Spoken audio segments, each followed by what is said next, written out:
Deutéronome, chapitre 25.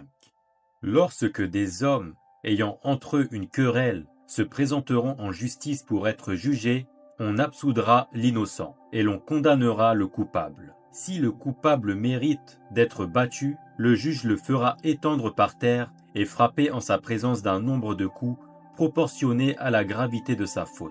Il ne lui fera pas donner plus de 40 coups de peur que si l'on continue à le frapper en allant beaucoup au-delà, ton frère ne soit avili à tes yeux. Tu ne museleras point le bœuf quand il foulera le grain.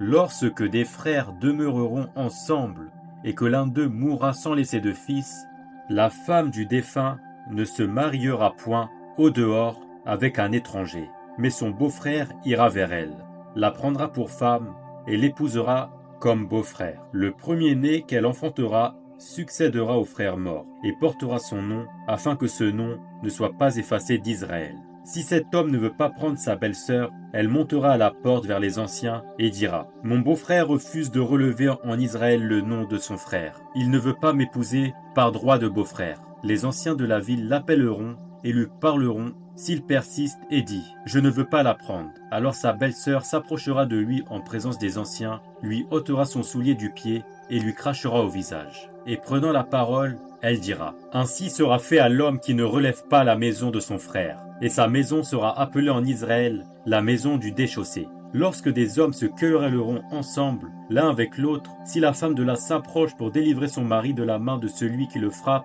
si elle avance la main et saisit ce dernier par les parties honteuses, tu lui couperas la main, tu ne jetteras sur elle aucun regard de pitié.